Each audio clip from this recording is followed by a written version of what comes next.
Nous allons poursuivre cette leçon en calculant donc les différents éléments qui nous manquent. Ce que nous voulons chercher, c'est d'abord le dernier paramètre de tendance centrale, la moyenne. Nous recherchons la variance et l'écart type. Alors, la moyenne, au moins, c'est le paramètre le plus facile à utiliser. Alors bon, j'utilise un autre tableau ici en dessous. Alors, ce que je vais commencer par faire, c'est de faire la copie de tous les effectifs. Donc, je vais faire un copier-coller. Attention, je fais copier. Je vais en dessous. Et ensuite, je fais un coller, mais je fais demande de coller les valeurs. Sinon, il risque d'y avoir un problème, de nouveau à cause de cette fameuse fonction fréquence. Là également, je peux faire la somme qui donne bon, 40 comme d'habitude. Alors, que me dit la théorie? Pour pouvoir calculer la moyenne, il faut d'abord que je fasse le produit des effectifs par la modalité correspondante, ou vice-versa. Donc, ce que je dois faire comme premier calcul, c'est égal la modalité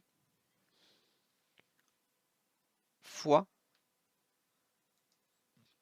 l'effectif. Maintenant que j'ai fait ça, je valide. Poignée de recopie. Voilà. Et maintenant, je n'ai plus qu'à faire la somme. J'obtiens 201. Calcul. Voilà. J'ai mis X bar, j'ai mis la barre en dessous en tant que souligné parce que c'est beaucoup plus facile que de le mettre au-dessus. Je fais le calcul. 201 divisé par 40. Et le résultat est censé me donner la moyenne. Bien. Remarquez que bon, si je vais chercher la formule de la moyenne via une fonction Excel, donc je vais dans Formule, plus de fonctions, statistiques, je vais chercher la moyenne.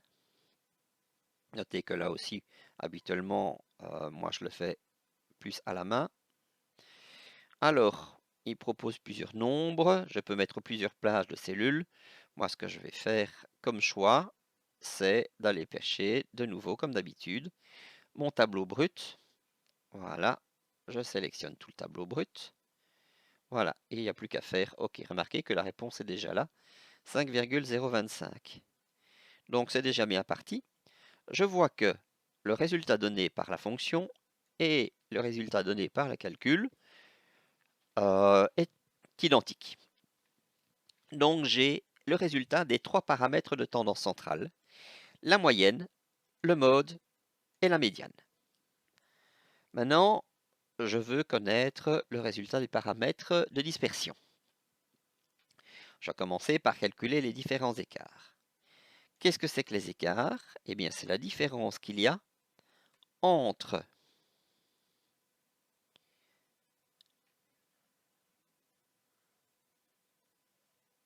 chaque modalité, chacune des valeurs,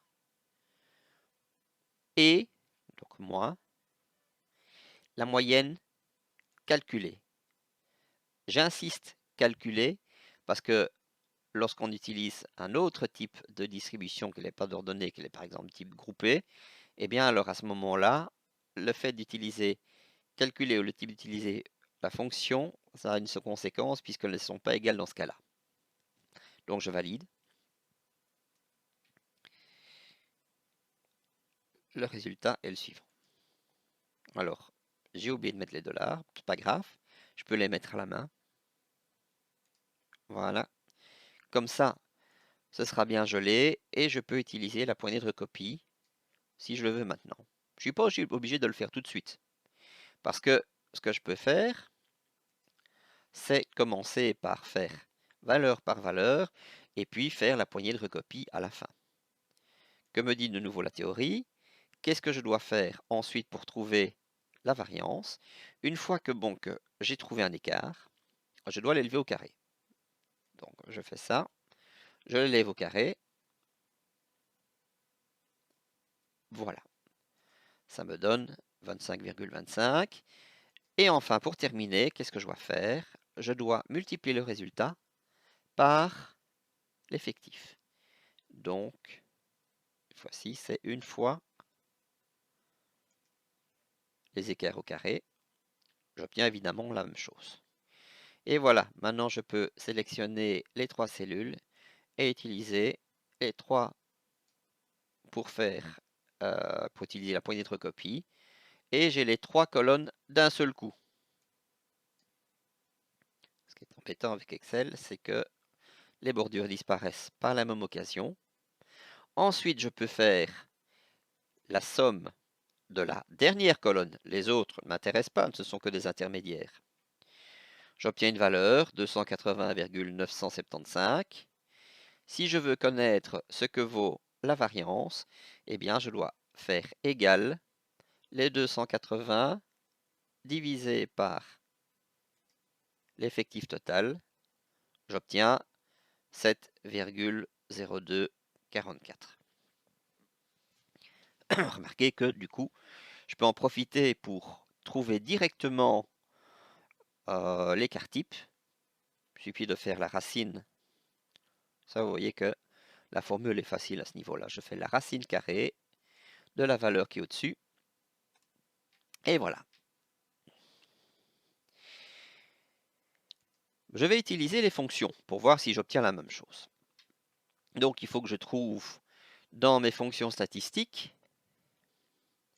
voilà, formule, plus de fonctions statistiques, je dois trouver la variance. Bon, est-ce qu'il y a variance? Il n'y aura pas variance, mais il y aura var. Voilà, alors, celui qui m'intéresse, c'est celui-ci.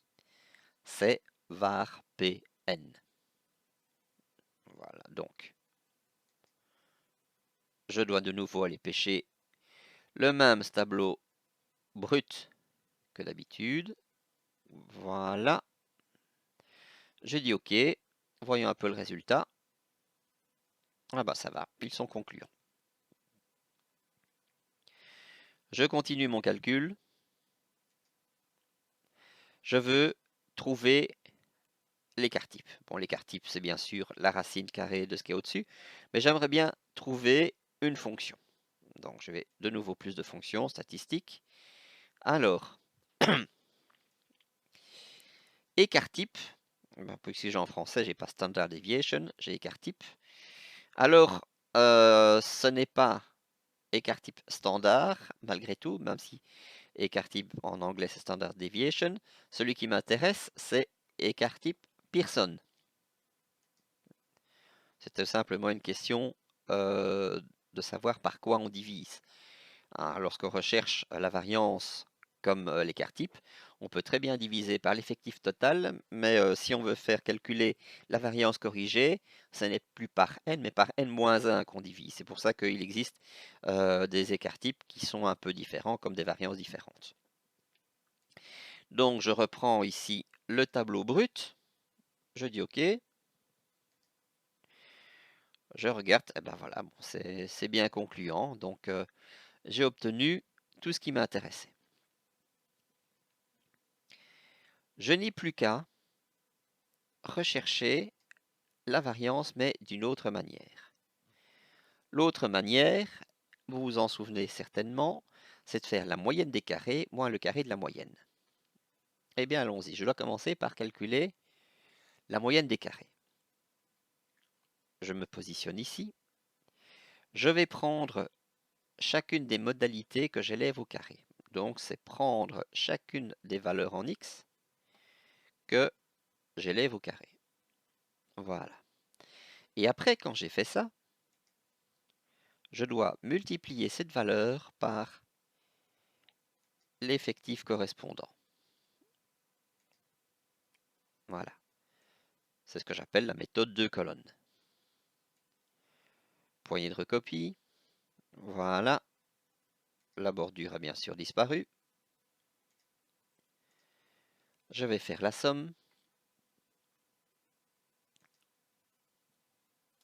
Voilà le résultat.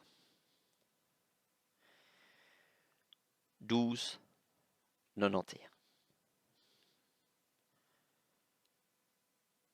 Alors, je dois d'abord calculer la moyenne des carrés. Qu'est-ce que c'est que la moyenne des carrés? C'est donc, je vais mettre des parenthèses pour bien faire la distinction entre chacune des parties. Donc, je fais la moyenne des carrés. Donc, c'est 12,91 divisé par 40. Ça, c'est la moyenne des carrés. Moins, alors, le carré de la moyenne. La moyenne, elle est ici, que j'élève au carré. Voilà, ma formule est complète. Je valide. Ah bah voilà, aux surprises, j'ai 3 fois la même valeur. Alors, un petit complément, c'est parce que bon, cela a été mis dans la théorie du côté bachelier, mais ce n'est pas le plus important en ce qui me concerne, c'est de calculer le coefficient de personne pour son rôle dans la symétrie de la distribution. Alors, qu'est-ce qu'il faut faire? Je dois calculer une différence pour commencer. Je dois faire, je vais mettre une parenthèse,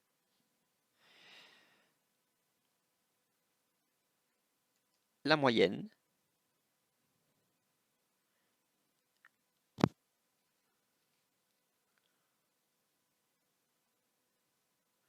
moins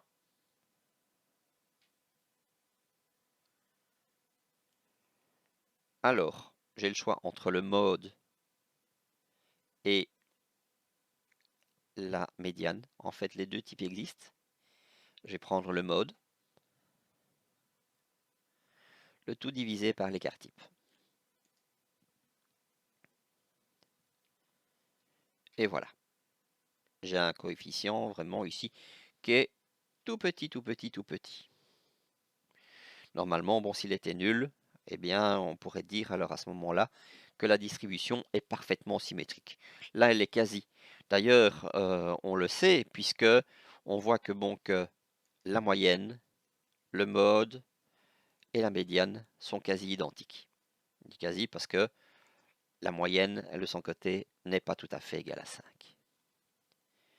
Voilà, fin de la leçon et fin donc du laboratoire concernant donc la distribution ordonnée.